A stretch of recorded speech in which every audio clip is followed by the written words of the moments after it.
are live from Costa Rica, and we are going to cover a few subjects today, but the main gist of today's subject is how to buy a piece of property in Costa Rica. I'm here with Locke Cooper, resident broker in Costa Rica, and we're going to go over that in just 1 second. Welcome to Behind the Scenes with Spyglass Realty with Ryan Rodenbeck and Matt Edwards. Locke Cooper is a good friend of a friend of ours who referred him to us in Costa Rica, and we're looking at a home here, and we're going to go through this home. But first we have some questions about how to buy property in Costa Rica. But before we do that, tell me, how did you get started, and I mean, what's your story of how you got here and what you're doing now? Sure. I came here in 1996 as a student to learn Spanish. I conned my mom and dad into allowing me to come here and learn Spanish alone, live in the city. It was a very undeveloped country back then. Yeah. I fell in love. I wound up spending every second I had, every dollar I had to return every trip I could do during school breaks. Into high school, did a couple social working trips, moved to Guatemala for 2 years, and you know, I knew I was going to be in Latin America, and I just wanted to figure out a way to make it work. So I stumbled on, you know, some research in college. I was an environmental science guy, and I got some research done doing turtle work here, studying turtle migrations. And I wound up in Tamarindo totally by accident and met my first business partner my first night in town. And we're still buddies. He's still here, and you know, we started a whole bunch of businesses and started getting into real estate and building houses, and snowballed, and we just sort of hit the market right time. Okay, sweet. So how long have you been with your current company? I've been with RPM as their head broker for 7 years. Okay, and Kelly, put a link underneath in the chat for that. If you're watching on YouTube, it'll be the link will be underneath here as well. And okay, so 7 years you've been with these guys. So I guess the first question that people really want to know is, you know, first of all, how do you buy a home? No financing here, is there? After the global recession, you know, the banks were lending money, mostly local banks. They dried up, as with, you know, lots of foreign markets. So there's been a trick that we started to do, which was try to get owner financing. Most of these owners are, you know, North American anyway, and they'd like to pull some cash out, but they will also be willing to carry short bridge for financing, 5% over 3 years, and that's helped us sort of bridge that gap. Now, I started a finance company, mostly on the commercial side, and that's worked out, you know, tremendously. We use hedge fund money and private equity money to finance developers and so forth all over Latin America and the Caribbean. But on the residential side, just recently, I want to say 2 years ago, we've started to work with more foreign banks, also private equity, to place capital where there's a surplus in the States to get at least a reasonable interest rate, which was typically 7, 8, 9% in Costa Rica in the days that they were lending. Yeah. Now, you know, whatever you can get, and then you have to sort of weigh the benefits and the downside. So often you'll make it up on the cap rate of your unit or your home if you're renting it out, and that's one of our strong points. Or, you know, on the resale. Yeah, but like, so when you're saying like sellers do investing, and I've seen this before in Austin, where we've sold homes to people that maybe they're just starting a new business, but they've got, you know, they've got money, and they just maybe not want to they're buying a $700,000 home, they get the owner to carry, you know, $200,000 over a 2 year. Is that kind of the typical deal you'll see? Yeah, I mean, often when we're in deals over $1 or $2 million, a lot of people don't want to put up that much cash. Even though they have it, it just might affect all the other stuff they want to do. So we'll typically have, on the higher end market deals, we'll probably have, you know, 30–40% down, and then the carryover 2 to 5 years. That's sort of typical. Okay, and then so say someone's buying a home that's, you know, like across the street where we're staying, you know, what is that, 350 maybe? Across the street, those are 3-bedroom, 3.5 bath. No, that's where you guys are at. Sorry, next door. Yeah, those are 350. Okay. Most of these deals are going to be cash, right? Yeah, most of those are cash deals. It seems to be sort of a reasonable play to put that much money out and get a return if it's going to be rented. Yeah. But anything over that, you know, people always ask us, is there financing? Yeah. So at this point, I typically can run into some 8-9% money. Okay. And you know that's there's closing points and so forth, but it works out typically. Well, especially if you're going to enjoy the home. I mean, sure. I'm in Austin in Texas. Someone wants to look for me for investment property, then I would say let's go to Texas and do that. Sure. You know, but especially if they're leveraging their money. But I think kind of the appeal here is that you want to buy something that you can also bring in income while you're not using it. Park your money, have it appreciate. Like, you can't do that in Texas. Sure. You know? So, you know, along those lines,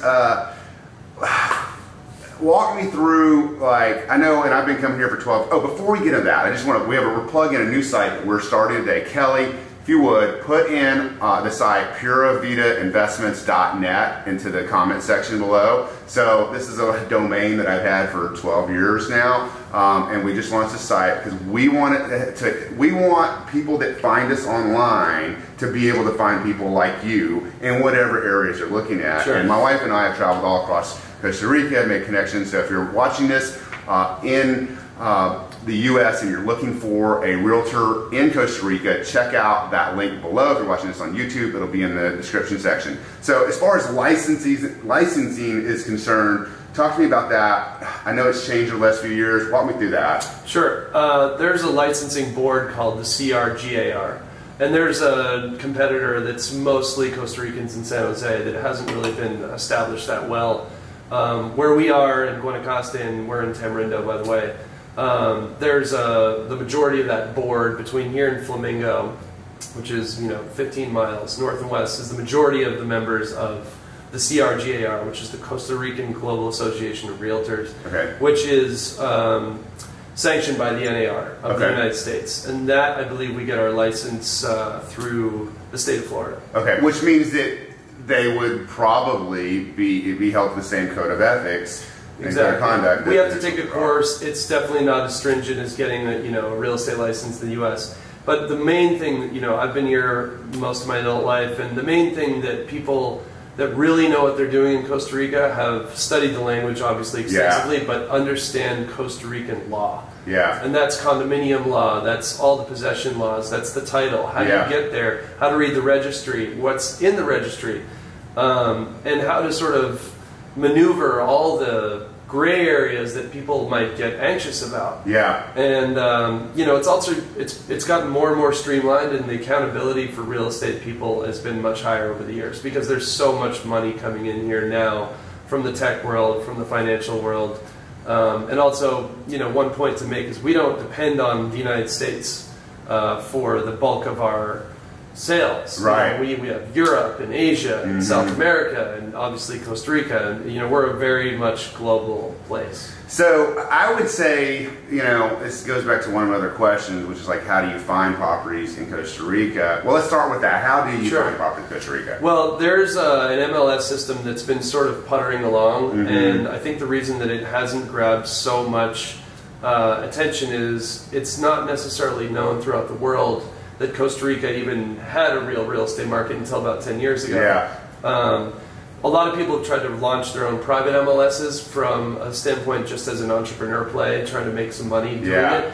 And so there's not really one centralized MLS, but through the CRGAR, they're gaining traction. They've got a legitimate one. And a lot of people don't want to pay the membership fee, which is kind of ridiculous. But yeah, so which brings you to the main point of like what I'm getting at is you need to find someone that not only has a license, which obviously we're talking about this association, which like you said, it's helping. It's not the be all end all, but it's helping. Yep. So I mean, it's just kind of like in any city, don't just pick up the phone book, open the first page, and call the big box, first big box place you find. Yeah. You want to have someone who, like you said, speaks the local language, has been here a long time. They know the laws of Costa Rica, and they know real estate, right? Yeah, and definitely you want to speak to people that have done a significant amount of investing themselves. Yeah. Not just brokered deals, but it's like, where is your money? And so, you know, we do a lot of investing ourselves and building houses. I've got a construction company, and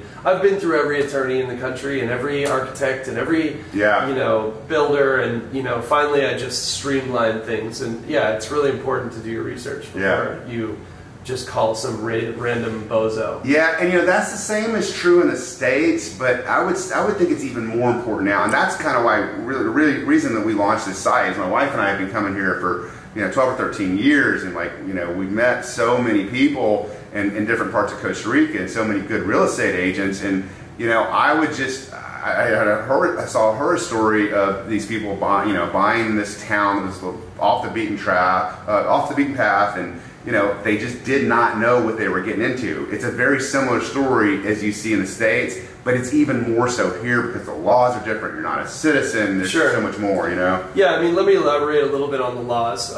You know, it's fee simple, titled property in Costa Rica. So you own a title just as you would in the States. There's one national registry in Costa Rica, which means it's like a Carfax. If the name of the property corporation, the LLC that owns the title, which is how it works here, doesn't match the folio real number, which is the property ID number. If those don't match in the registry, that person or that corporation doesn't own it. There's no ifs, ands, or buts. Yeah. So the first thing I do as a real estate agent when I have you know, a client coming to give me a listing, I'll say, give me the registry search, or I'll look it up myself. It's public information.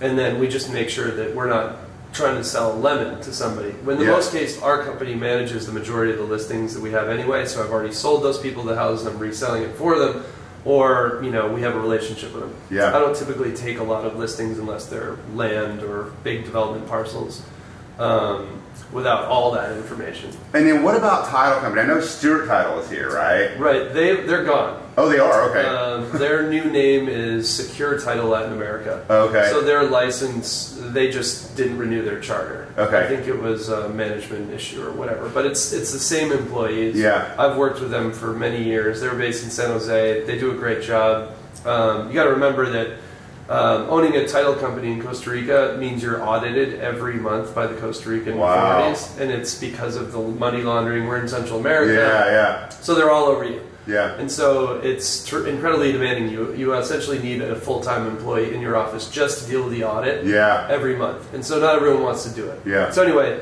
these guys that run Secure Title Latin America do a great job. I've been working with them for 15, 17 years. Yeah. And the majority of people are using them. Now lawyers are getting smart because they make so much money by having an in-house title company. They're saying, forget it. You know, I'm just going to do it myself.